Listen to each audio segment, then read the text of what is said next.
Bismillahirrahmanirrahim. Assalamualaikum warahmatullahi wabarakatuh. Jemaah dari Misi Syiar Islam yang dimuliakan Allah Tuhan. Alhamdulillah, kita panjatkan kehadirat Allah Subhanahu wa taala. Pada malam hari ini kita berjumpa kembali pada acara tafsir Al-Qur'an yang akan disampaikan oleh Habib Ahmad Kadafi Alatas. Pada malam yang berbahagia ini, marilah kita ikuti acara ini dengan sebaik-baiknya. Insya Allah bisa bermanfaat kepada kita semua, khususnya kepada diri kita masing-masing, sehingga dalam melakukan kegiatan atau tindak lanjut kita sehari-hari betul-betul dilandasi oleh Al-Quranul Karim. Sebelum acara dimulai, dipersilakan untuk doa. Ustaz. A'udzubillahi Bismillahirrahmanirrahim. Assalamualaikum warahmatullahi wabarakatuh. Waalaikumsalam warahmatullahi wabarakatuh. Mari kita pemirsa di studio dan di rumah, mari kita mulai pengajian kita dengan baca surat Al-Fatihah. Semoga Allah membuka hati kita untuk menerima petunjuk dan hidayahnya. Allah mudahkan kita untuk memahami ayat-ayatnya. Allah mudahkan kita dalam melaksanakan, mempraktekannya dalam kehidupan kita sehari-hari. Ala hazimniya wa ala quwwatin sholihah wa ila hadratil Habib Muhammad sallallahu alaihi wasallam. Al-Fatihah.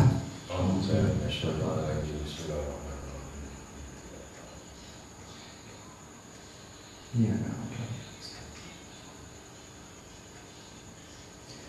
Sekali lagi kita doakan kepada guru-guru kita, kiai-kiai kita, ustaz-ustaz kita, habaib kita, mukminin dan mukminat, semoga mereka semua diampuni Allah dan terima ibadahnya. Orang tua kita diampuni dosanya, diterima amal ibadahnya. Kita diampuni dosanya, terima ibadahnya. Anak cucu mantu kita soleh dan solehat. Al-Fatihah.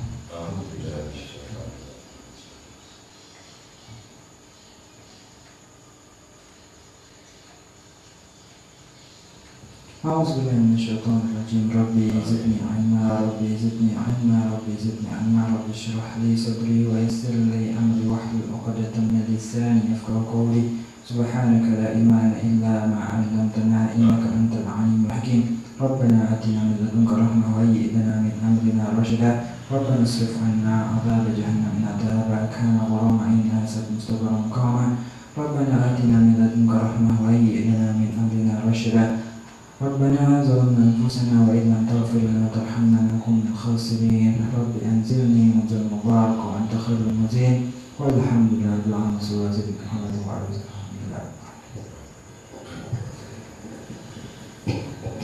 Terima kasih Ustaz. Jemaah televisi Syiar Islam yang dimuliakan Allah di rumah. Pada kesempatan malam hari ini, barangkali ada beberapa yang memerlukan penjelasan lebih lanjut, atau dengan kata lain yang mendasarinya di dalam Al-Quran, yaitu khususnya tentang perintah sholat. Jadi perintah sholat yang datangnya dari Allah Subhanahu wa taala kepada Nabi kita Muhammad SAW di surat dan di ayat mana, apakah itu dijelaskan secara detail atau bagaimana, dan termasuk juga dalam penentuan waktu sholat itu, yaitu pembagian sholat mulai dari subuh, zuhur, asar, maghrib, dan isya, itu di mana ada di dalam Al-Quran, sehingga kita semua akan lebih memahami, mempunyai dasar di dalam melakukan ibadah sholat. Karena sholat itu utama, yaitu mencegah kita dari perbuatan mungkar, sehingga jika sholatnya benar, maka tindak lanjut manusia itu pasti bagus. Saya kira itu pertama yang perlu kami penjelasan. Ustaz, silakan. Auzubillahi minasyaitonirrajim. Bismillahirrahmanirrahim. Mari kita buka surat 22 ayat 77. A'udzu billahi minasyaitonir rajim. Bismillahirrahmanirrahim. Ya ayyuhalladzina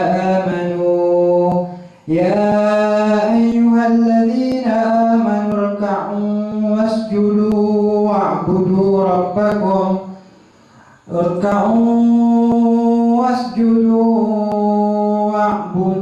rabbakum waf'alul khaira la'allakum tuflihun.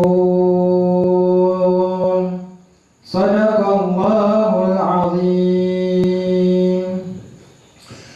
A'udzubillahi minasyaitonirrajim. Hai orang-orang yang beriman, rukuklah kamu, sujudlah kamu, sembahlah Tuhanmu, dan perbuatlah kebajikan, supaya kamu mendapat kemenangan. Sallallahu alaihi wasallam. A'udzubillahi minasyaitonirrajim. Ya ayyuhalladzina amanu, wahai yang beriman. Apa kata kamu? Rukuklah kamu. Maksudnya saat sholat. Kamu kemudian wasjudu, sujudlah kamu. Maksudnya sholat. Wa'budu, hambakanlah dirimu. Rabbakum, wa'budu rabbakum, hambakanlah dirimu kepada Tuhanmu. Sembahlah Tuhanmu. Maksudnya sholat. Waf'alul khair, dan berbuatlah kebaikan, la'allakum tuflihun, supaya kalian mendapat kemenangan. Jadi sholatnya 3:1. Jadi kita harus banyak-banyak sholat, berbuat baik. Sholat, berbuat baik. Nah, inilah keseharian kita. Sholat lagi, berbuat baik, supaya kamu beruntung kepada Allah. Nah, kalau udah sholatnya banyak, berbuat baiknya sudah banyak, ayat selanjutnya. A'udzu billahi minasyaitonir rajim. Bismillahirrahmanirrahim. Wajahidu fillahi haqqa jihadih huwa jtabakum wa ma ja'ala 'alaikum fid din min haraj millata abikum Ibrahim huwa sammakumul muslimin min qablu wa fi hadha liyakuna ar-rasulu shahidan 'alaikum wa takunu syuhada'a 'alan nas faqimus salata wa atuz zakah wa'tasimu billahi huwa maulakum fa ni'mal maula wa ni'man nasir.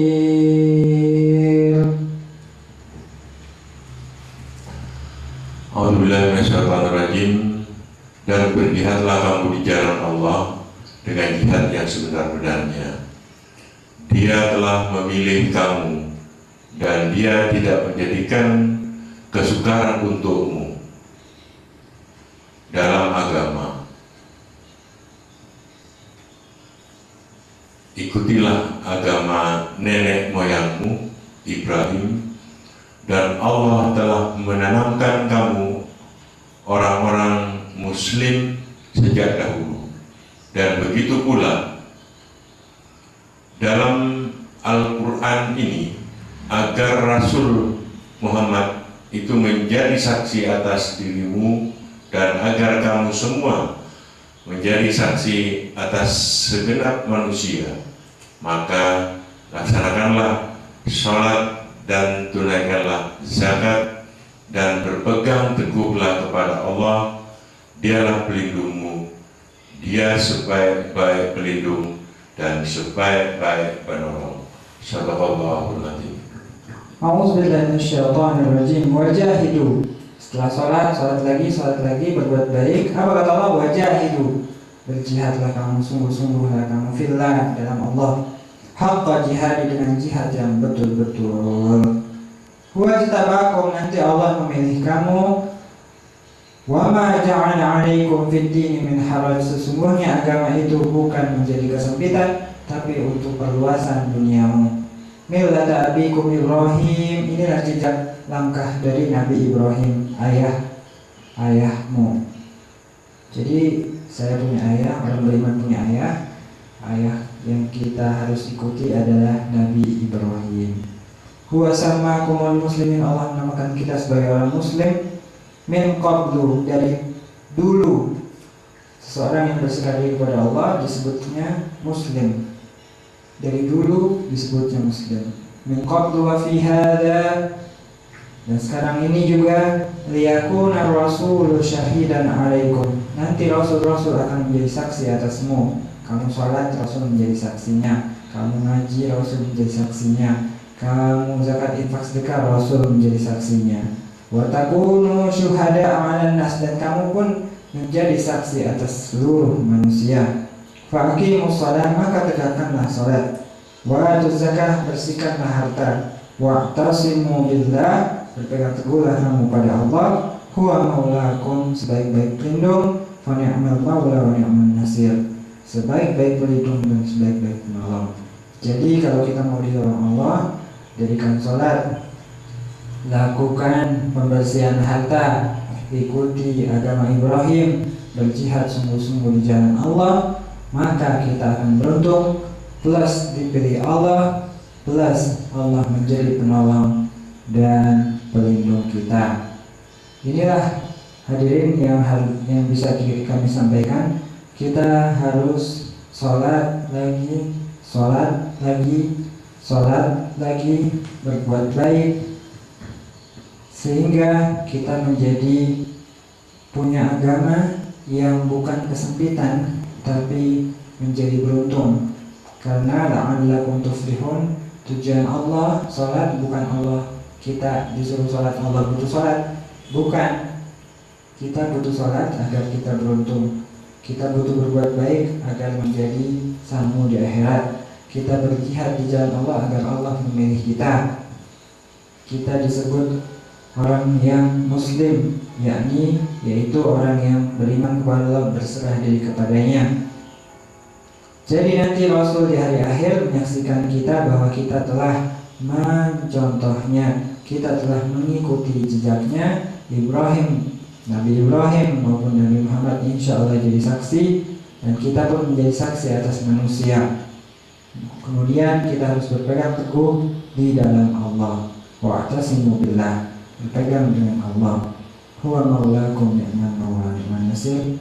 Baru Allah akan menolong kita, menjadi pelindung kita. Makanya di surat 1 ayat 5, A'udzubillahi minasyaitonir rajim.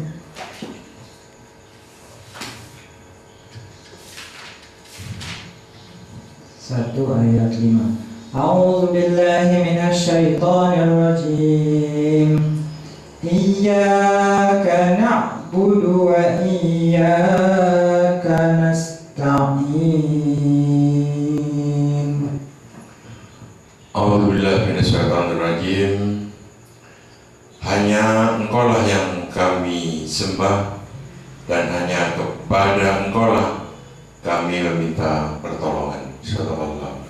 A'udzubillahi minasyaitonir rajim. Iyyaka, hanya Engkaulah, na'budu, kami menyembah, wa iyyaka nasta'in, hanya kepada Engkaulah kami memohon pertolongan. Jadi kita disuruh ibadah dulu, baru mohon pertolongan. Jadi salat, doa. Salat, kerjain kebaikan, doa supaya beruntung. Salat, kerjakan kebaikan, berjihad di jalan Allah, berjihad di Allah, berpegang teguh padanya, nanti Allah tolong, insya Allah. Sebetulnya sholat ini banyak, kita sabar terus digandeng sama sholat terus digandeng sama zakat, infak, sedekah. Itu banyak sekali kait mengaitnya. Jadi nggak mungkin saya bisa bahas terlalu panjang nanti, kecuali ada spesifik pertanyaan-pertanyaan satu demi satu yang insya Allah kita akan buka satu-satu gitu. Jadi sampai sini dulu, nanti mungkin berkembang ke arah mana nanti saya akan jawab pertanyaannya. Kalau masih mengglobal terlalu banyak nanti ayat-ayatnya. Jadi spesifik. Baik Ustaz. Jadi secara umum sudah jelas bahwa perintah sholat itu datangnya dari Allah Subhanahu wa Ta'ala kepada Rasul Muhammad SAW. Bahkan juga di situ disebutkan bahwa Allah sudah memberikan peluang, mintalah kamu kepadaku, jadi sujudlah kamu kepadaku. Itu sudah tawaran positif atau tawaran baik dari Allah Subhanahu wa Ta'ala yang wajib dan harus kita manfaatkan sehingga betul-betul kita bisa menjadi orang-orang yang bertakwa. Terkait dengan sholat itu Ustaz, jadi dalam rukun sholat itu sudah tadi secara global atau secara umum disebutkan di dalam surat Al-Had 22 itu ayat 77. Perkembangan atau apa yang kita lakukan saat ini itu kan ada pembagian waktu, subuh ada 5 waktu lah, subuh, zuhur, asar, maghrib, dan isya. Termasuk juga tentang jumlah rakaat. Jadi jumlah rakaat salat itu apa memang dijelaskan di dalam Al-Quran atau bagaimana? Atau jika mungkin juga barangkali rukun secara umum, rukun secara umum sholat itu bagaimana perintahnya di dalam Al-Quran. Saya kira itu Ustaz yang kami dan pemirsa di rumah mohon penjelasan. Bismillahirrahmanirrahim. Kita buka surat 4 ayat 103. A'udzu billahi minasy syaithanir rajim. Bismillahirrahmanirrahim. Fa idza qadaytumus salata fazkurullah.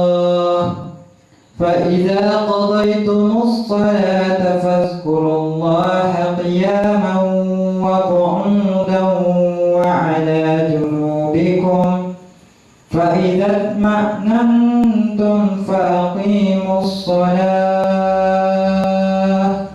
إن الصلاة كانت على المؤمنين كتابا موقوتا.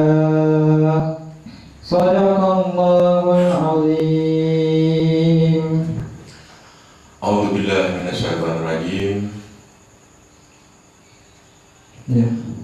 Maka apabila kamu telah menyelesaikan sholatmu, ingatlah Allah di waktu berdiri, di waktu duduk, dan di waktu berbaring.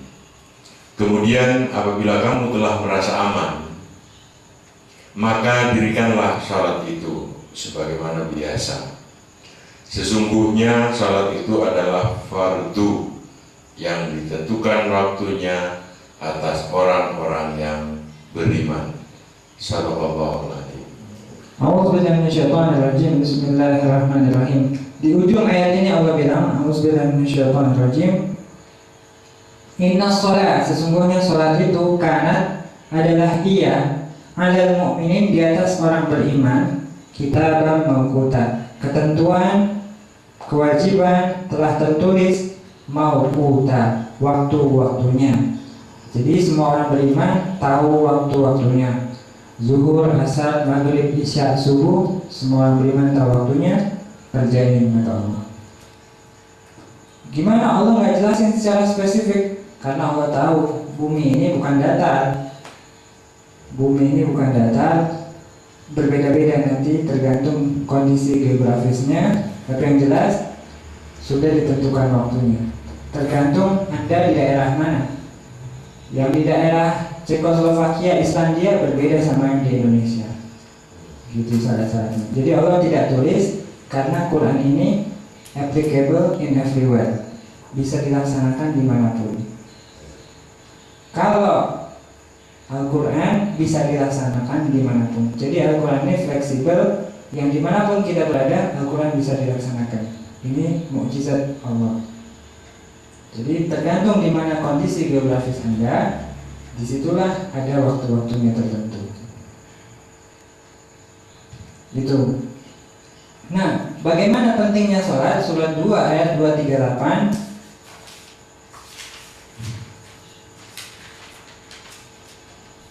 A'udzu billahi minasy syaithanir rajim. Hafizu 'alas salawati was salatil wusta wa qumu lillahi qanitin. Fa in khiftum farijalan aw rukbana, fa in khiftum farijalan aw rukbana, fa idza amintum fazkurullaha kama 'allamakum ma lam takunu ta'lamun. Shadaqallahul 'azim. A'udzubillahi minasyaitonirrajim.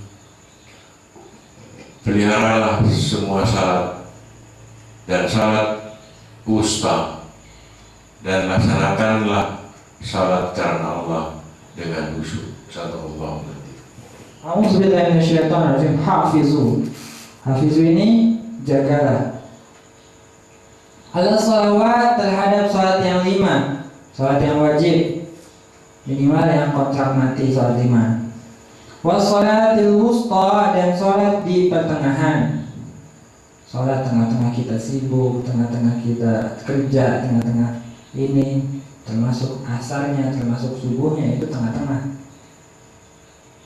Wa qumu lillahi qanitin, berdirilah kamu salat itu dengan taat karena Allah. Fa in khiftum, kalau kamu dalam keadaan ketakutan, maksudnya di luar keadaan damai, keadaan terkejar, keadaan perang, keadaan takutan, apapun itu yang bukan normal, farijalan, maka sholatlah sambil berjalan kaki, auroban, atau sambil menaiki kendaraan.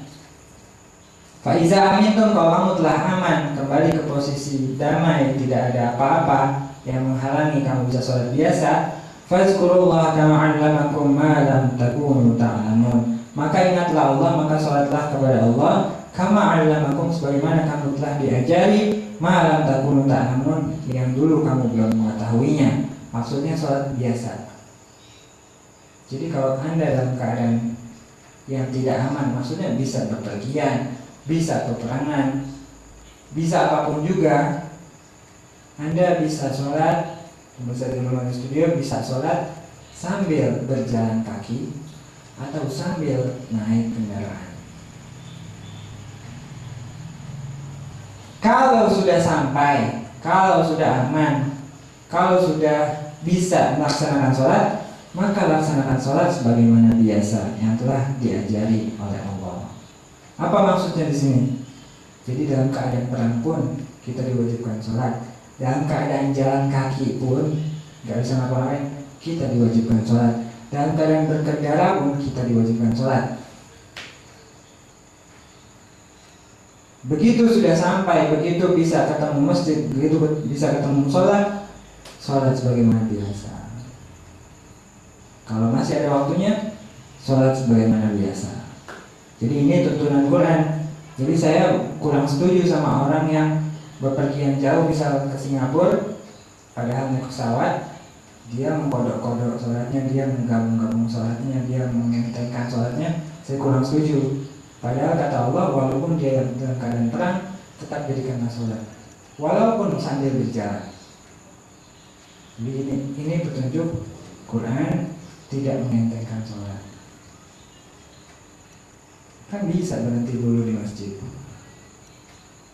kan bisa sholat sebagaimana biasa, kecuali dalam keadaan huru hara, perang dan lain sebagainya, ya boleh silakan. Tapi dalam keadaan aman, damai, tentram, damai, dia ngambil enaknya. Jadi saya kurang setuju sama orang yang seperti itu. Jadi kita harusnya mengambil Al-Quran sebagai jalan hidup. Ini petunjuknya. Itu saya rasa.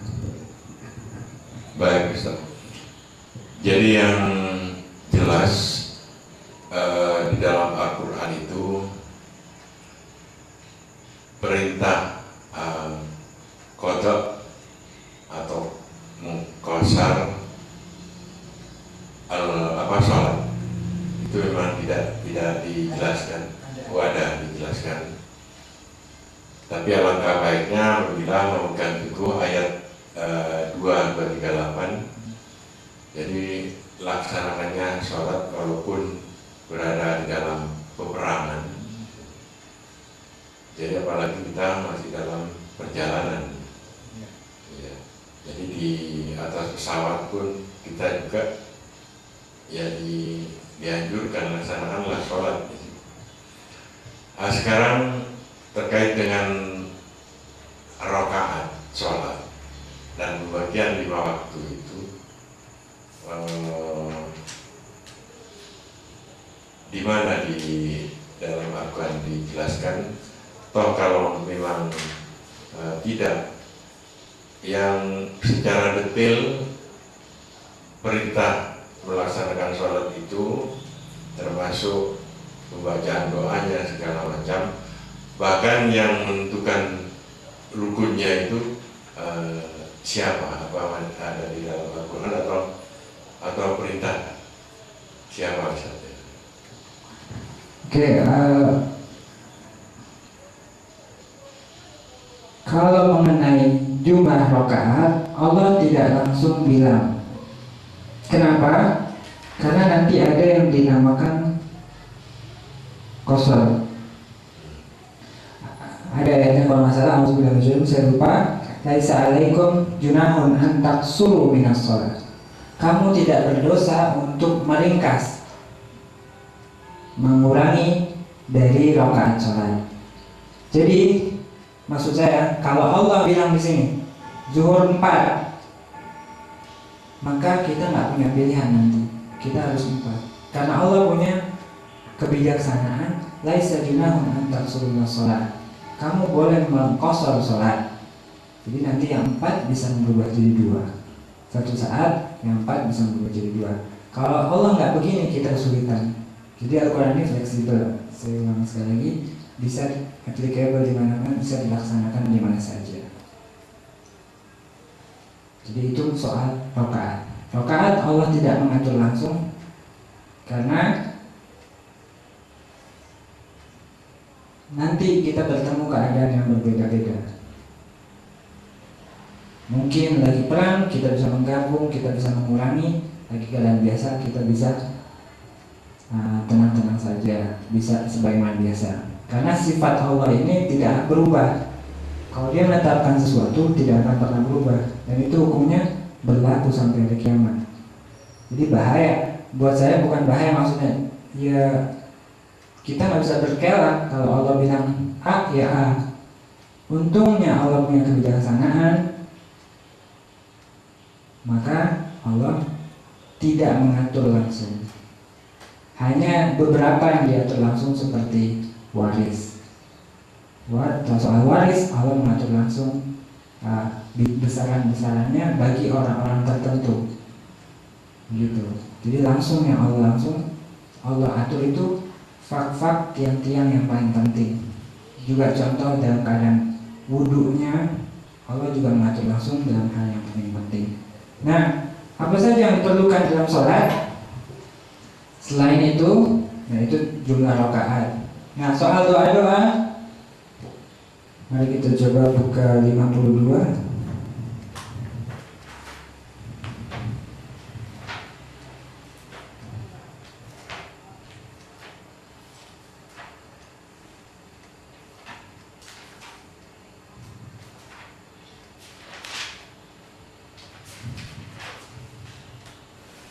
Ayat 48. A'udzu billahi minasy syaithanir rajim. Wasbir li hukmi rabbika fa innaka bi'ayunina wasabbih bihamdi rabbika hina taqum wa minal laili fasabbihhu wa idbaran nujum. Shadaqallahul azim.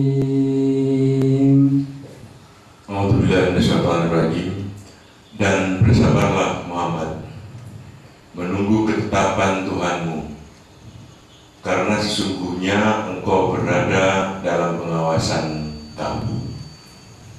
Dan bertasbihlah dengan memuji Tuhanmu ketika engkau bangun. A'udzubillahi minasyaitonir rajim. Wasbir li hukmi rabbika. Maka hendaklah engkau sabar dengan ketetapan Tuhanmu. Fa innaka bi'ayunina, sesungguhnya engkau berada dalam pengawasan kami. Wasabbih bihamdi rabbika hina taqum. Banyak-banyaklah bertasbih dan bertahmid memuji Tuhanmu hina taqum, ketika kamu berdiri. Wa minal laili fasabbihhu wa idbaran nujum, dan sebagian malam bertasbihlah padanya dan pada saat terbenamnya bintang-bintang.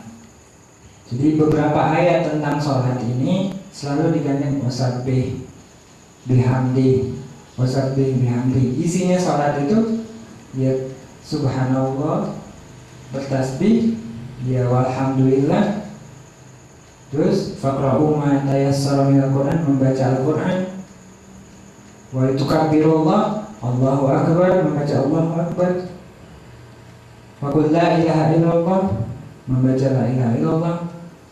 Kemudian juga salawat yang Allah wajibkan kepada kita. Auzubillahi minasyaitonir rajim, surat 33 ayat 58. A'udzu billahi minasyaitonir rajim 3356. Inna Allaha wa malaikatahu yusholluna 'alan nabi ya ayyuhalladzina amanu shallu 'alaihi wa sallimu taslima.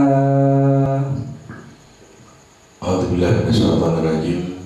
Sesungguhnya Allah dan para malaikatnya bersalawat untuk Nabi. Wahai orang-orang yang beriman, bersalawatlah kamu untuk Nabi dan ucapkanlah salam dengan penuh penghormatan kepadanya. Jadi ini pemirsa di studio dan hadirin di rumah, isinya sholat ya seperti apa kata Allah, wasabbih, bertasbih, bihamdi, baca alhamdulillah, wa tukabbirullah, membaca Allahu akbar, kemudian sallu alaihi wa sallimu taslima, membaca selawat kepada Nabi. Nah ini nggak jauh-jauh dari itu. Kemudian memberikan salam. Ini semua perintah Allah di Al-Quran. Jadi sholat itu merangkum banyak doa, banyak zikir, banyak tasbih, banyak selawat di dalamnya. Nah, bagaimana penuturan selawatnya? Kita pilih apa yang kita yakini, kita cintai dari Nabi. Semuanya itu benar, semuanya punya dalil. Misal kita mengikut yang satu, itu boleh, mengikut yang satu boleh. Jadi kalau Allah menentukan doanya langsung, saya kerepotan. Contoh, saya ketemu anak umur 3 tahun. Kalau Allah mengatur doanya, saya harus ngikutin itu. Misal nama ponakan saya Ibrahim. Hai Ibrahim, takbir, Allahu Akbar. Kemudian saya harus membaca Fatihah. Fatihah insya Allah dia bisa. Kemudian baca Qul huwallah. Terus tentang Allahu Akbar. Anda bilang subhanallah, itu sudah minimal. Kalau subhanallah bihamdi, subhanallah bihamdi, subhanallah bihamdi boleh. Jadi saya pikir saya pilih mulai yang mudah dulu untuk anak usia dini. Tapi repot, Allah udah nyuruh ruku bacaan ini, sujud bacaan ini, nanti saya nggak bisa ngajar anak kecil. Nah, jadi Allah itu fleksibel sesuai kebutuhan. Insya Allah kita dapat mulai dari yang muda, kita jangan ngajar anak kecil, dari mulai tidak membaca sampai nanti kita masukin dikit-dikit, kita masukin dikit-dikit. Jadi semuanya diterima itu sama Allah. Mulai dia nggak membaca, termasuk orang yang baru masuk Islam. Kalau Allah ngatur langsung bacaannya bahaya kita. Kita mulai dari mengikuti gerakan imam. Kemudian kita mulai baca Al-Qurannya sedikit demi sedikit, Al-Fatihahnya, Qul-Hunya kita tambah. Jadi semuanya diterima oleh Allah perbuatan baiknya itu. Jadi mulai dia mengikuti gerakan imam sudah diterima, sudah ada pahalanya. Tapi repot kalau Allah bilang pas sedekap begini, tidak begini, kita repot. Kita nggak ada pahala kalau nggak ikutin itu. Nah Allah maha tahu, Allah maha mengetahui masa depan, Allah maha tahu kelemahan kita. Maka orang baru masuk Islam, orang balita boleh mengikuti gerakannya sholat saja sudah dapat pahala. Innallaha la yudhi'u ajral muhsinin. Semuanya Allah tidak akan menyia-nyiakan pahala orang berbuat baik. Sesungguhnya Allah tidak juga ada di ayat lain ajral mu'minin. Allah tidak pernah menyia-nyiakan pahala orang beriman. Jadi inilah Pak, begitu luasnya Allah, begitu memberikan kebebasannya Allah, kita bisa ngikutin dari yang terkecil hingga yang terbesar. Insya Allah semuanya diterima oleh Allah. Jadi inilah hikmah dibalik Allah tidak mengatur langsung. Allah menginginkan kemudahan untuk kita. Allah tidak ingin menyulitkan kamu. Repot deh. Allah mengatur apa bacaan sholat dari A sampai Z. Anak kecil yang baru ini harus mengikuti itu semua. Orang yang baru masuk Islam harus mengikuti itu semua. Jadi inilah kemurahannya Allah. Allah tahu kita lemah. Jadi anak kecil, orang yang baru masuk Islam, baru mengikuti gerakannya saja, insya Allah sudah dihitung pahala. Apalagi mulai merapikan bacaannya, merapikan Qurannya dan lain sebagainya. Insya Allah itu saja. Baik, Ustaz. Jadi yang jelas perintah secara detail tentang sholat di Al-Quran itu memang tidak dicantumkan secara global, secara global dan rinci. Cuman barangkali juga ada di dalam Al-Quran atau yang tidak ada di dalam Al-Quran, barangkali ada semacam ikutilah kamu sholat seperti kamu laksanakanlah sholat kamu seperti apa yang dilaksanakan oleh Rasul Muhammad SAW. Apa itu dibenarkan bagaimana?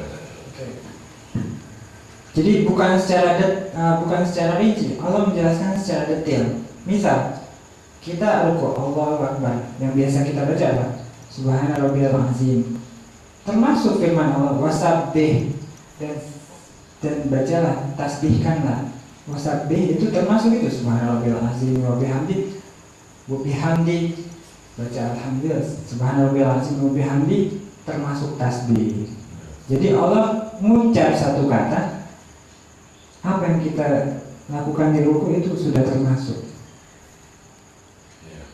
subhanallah atau termasuk tasbih. Jadi apa yang kita baca sebetulnya Allah sudah menjelaskan secara detail, kita menambahkan. Gak apa-apa, yang penting rukunnya kena. Yang penting yang Allah suruh kena, mau lebih gak apa-apa. Seperti Allah wasabbih dan sucikanlah subhana rabbiyal azim wa bihamdi subhana rabbiyal a'la wa bihamdi, termasuk tasbih itu. Allahu akbar wa tukabbirullah, membaca membesarkan Allah. Itu jadi Allah nulis sedikit, kita menambahkan nggak masalah. Yang penting kena. apa yang dimaksud Allah. Ini cara Quran. Cara Quran begitu. Tiang yang dikenain, selebihnya terserah. Nah soal tadi apa Pak? Oh iya, ada hadis yang mengatakan shollu kama ra'aitumuni usolli. Sholatlah sebagaimana kamu melihat saya sholat. Nah, bagaimana cara melihat Rasulullah sholat? Insya Allah sholat itu dikerjakan semua orang beriman. Sholat itu dikerjakan dari mulai Rasulullah diutus untuk menyebarkan sholat hingga sekarang. Jadi kita tinggal ikutin mana saja yang sesuai dengan hati kita. Insya Allah tidak ada perbedaan yang mencolok di antara imam-imam kita. Insya Allah dan mereka pun punya dasar. Misal yang kunut punya dasar, yang nggak kunut punya dasar. Terserah kita mau ikutin yang mana. Yang penting sholat. Yang penting sholat kita tegakkan. Kalau bisa berjamaah, kalau bisa tepat waktu, kalau bisa yang disiplin, kalau bisa dijaga, kalau bisa jangan lupa, kalau bisa diatur waktu kita mengikuti sholatnya. Misal makan siang, sholat setelah sholat, mulai kerja setelah sholat duha, pulang kerja setelah sholat asar berjamaah misal di kantor. Ini namanya mendekatkan sholat. Ini lebih penting dibanding kita membahas kunut gak kunut, inilah itulah. Nah gitu. Jadi kembali ke Quran, kita mencari jalan damai, jalan tengah yang sesuai dengan sunnah Rasul adalah menjaga perdamaian, menjaga persatuan, menegakkan sholat. Bukan berbantah-bantahan soal yang buruk, soal yang bercabang. Jadi kembali kita mengikuti sunnah Rasulullah, mengikuti apa kata Rasulullah. Sholatlah sebagaimana engkau melihat aku sholat. Insya Allah semua imam-imam itu berusaha mengikuti Rasulullah. Dan insya Allah tidak ada perbedaan yang mencolok dan menjauh dari Rasul. Insya Allah kita semua berlomba-lomba mengikuti Rasul. Insya Allah. Baik Ustaz. Jadi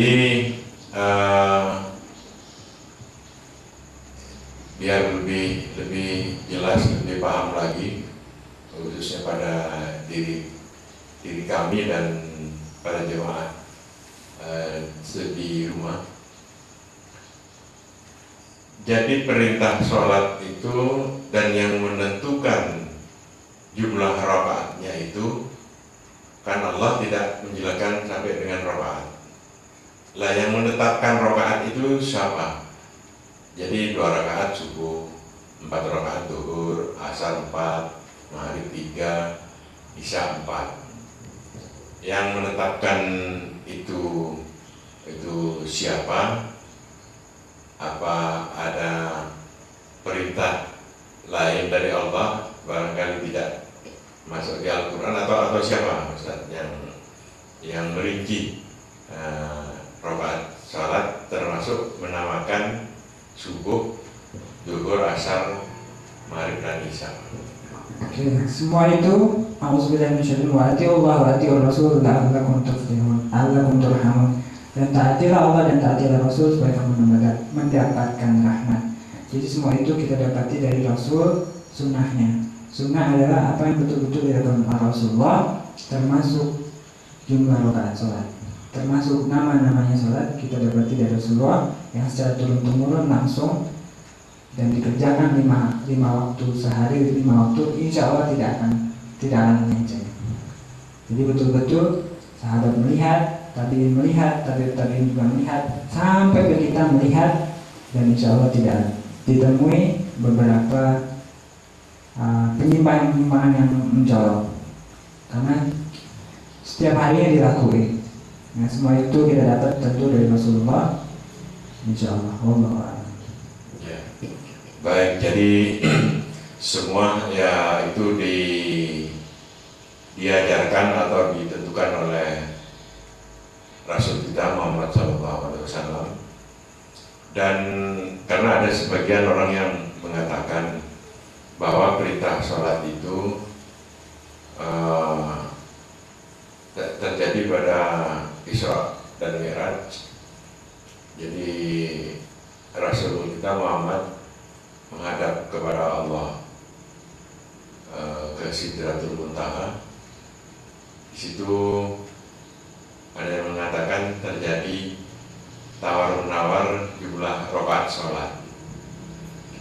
Padahal rakaat sholat awalnya katanya ada yang menjelaskan bahwa pertama 50 rakaat, tapi Rasul kasihan kepada umatnya, merasakan bahwa umatnya mungkin bisa dikatakan tidak mampu untuk sebesar sejumlah itu, sehingga terjadi tawar-menawar dengan Allah. Apakah di Al-Quran ada atau tidak, atau kalau memang tidak, di mana munculnya Rasul itu dipanggil atau menghadap kepada Allah di Sidratul Muntaha, sehingga perintah sholat bisa disampaikan. Oke, Rasulullah, Bismillahirrahmanirrahim. Rasul dipanggil Allah memang. Rasul waktu itu Khadijah meninggal, pamannya meninggal, dia dalam himpitan yang sangat sedih. Waktu itu tahun kesedihan. Allah ingin menghibur Rasulullah. Allah ajak Rasulullah ke Baitul Maqdis, kemudian ke atas ke Sidratul Muntaha. Nah, di sana dia melihat Jibril dengan fisik yang asli. Jibril dengan fisik yang asli. Nabi Muhammad tidak bertemu Allah langsung, tapi perintahnya lewat malaikat Jibril. Nah, soal Nabi Muhammad tawar-menawar itu tidak ada, karena tidak mungkin Rasulullah berani menawar kepada Allah. Berarti apa yang dibilang Allah, dia langsung 5 waktu. Mana ayatnya? Surah 33 ayat 38. A'udzu billahi minasy syaithanir rajim. Bismillahirrahmanirrahim. Ma kana 'alan nabiyyi min harajin fima faradallahu lah. Sunnatullahi fil ladzina khalau min qabl. Wa kana amrullahi qadaran maqdura. الذين يبلغون رسالات الله ويخشونه ولا يخشون أحدا إلا الله وكفى بالله حسيبا. A'udzubillahi minasyaitonirrajim. Tidak ada keberatan apapun pada Nabi tentang apa yang telah ditetapkan Allah baginya. Allah telah menetapkan yang demikian sebagaimana sunnah Allah kepada nabi-nabi yang telah terdahulu, dan ketetapan Allah itu semua ketetapan yang pasti dan berlaku. Subhanallah. Sudah mensyadar, maka ada Nabi, tidak ada pada diri Nabi min haraj, tentang kesusahan, tentang keberatan, tentang tawar-menawar, fima faradallah, tentang apa yang difardukan oleh Allah. Sunnatullahi fil ladzina khalau min qabl, dan nabi-nabi sebelumnya juga begitu. Ini adalah sunnatullah yang telah terjadi dari sebelumnya. Wa kana amrullahi qadaran maqdura, dan apa yang Allah katakan, apa yang Allah perintahkan adalah sesuatu yang pasti dan telah ditetapkan. Jadi nggak mungkin Rasul berani meminta korting atau penyerahan. Tapi yang Allah wajibkan waktu itu dan sampai sekarang adalah 5 waktu, dan Allah tidak pernah bicara 50. Jadi sejak awal sampai akhir nanti Allah langsung 5 waktu, dan tidak mungkin Nabi Musa lebih paham daripada Allah. Jadi dikatakan bahwa Nabi Musa itu tahu bahwasannya umat Rasulullah tidak akan mampu.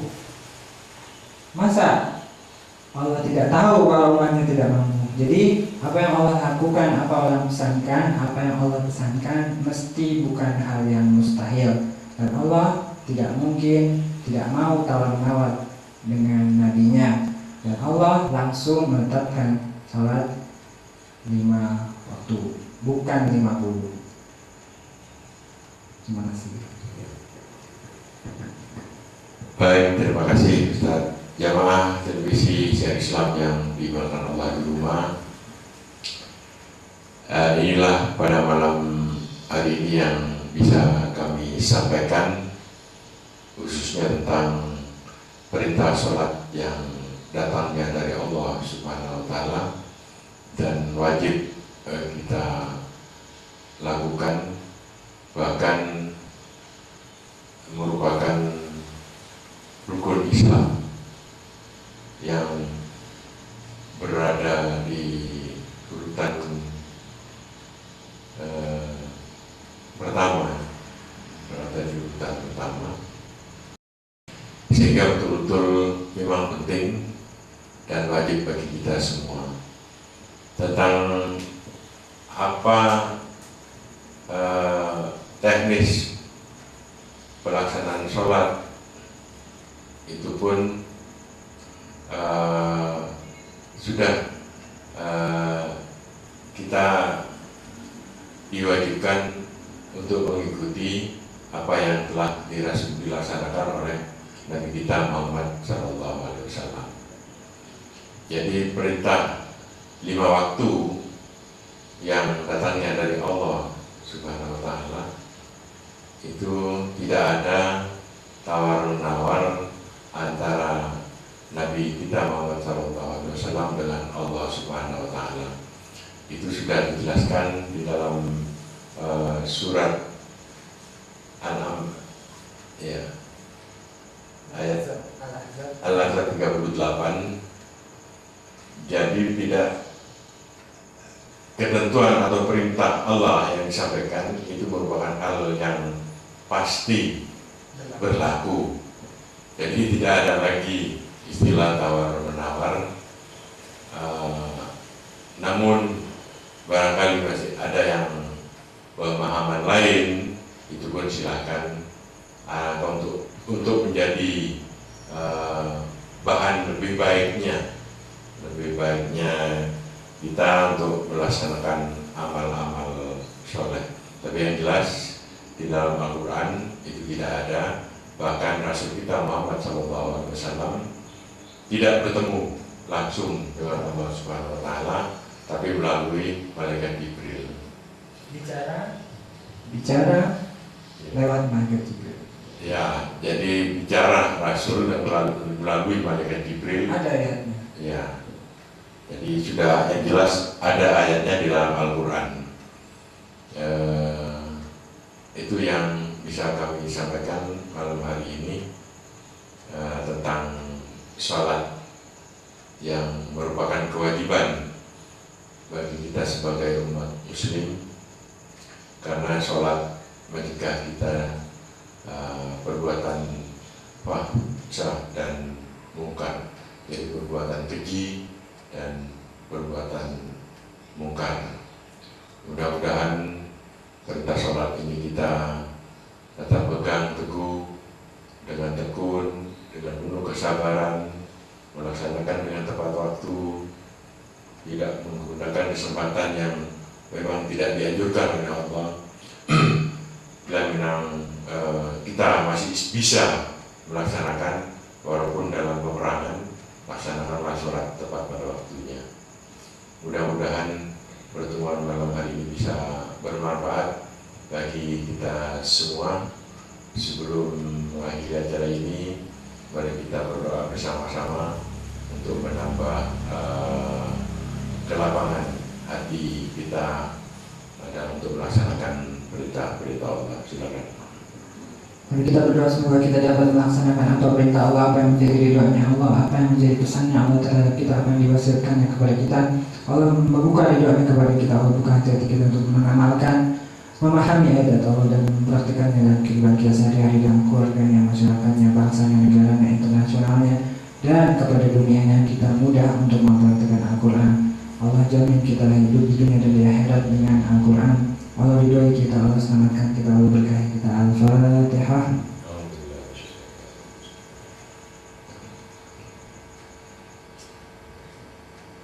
Ya Allah, maafkan kami, ya Allah, ampuni kami, ya Allah, ampuni dosa-dosa kami, ya Allah, ampuni dosa kedua orang tua kami. Sayangilah mereka sebagaimana mereka menyayangi kami di waktu kecil. Ya Allah, jadikanlah anak cucu mantu kami anak yang soleh dan solehat. Ya Allah, masukkanlah kami ke dalam surga, bertemu dengan Nabi, bertemu mereka semua, bertemu nenek moyang kami yang soleh, anak cucu mantu kami yang soleh dan solehat, amin amin ya rabbal alamin. Alhamdulillah. Jamaah televisi seri Islam yang insya Allah dimudahkan Allah di rumah, demikian yang bisa kami sampaikan. Mohon maaf atas segala kekurangan, dan kita bisa berjumpa kembali pada acara yang akan datang. Terima kasih. Allahumma wa bihamdihi. Assalamualaikum warahmatullahi wabarakatuh.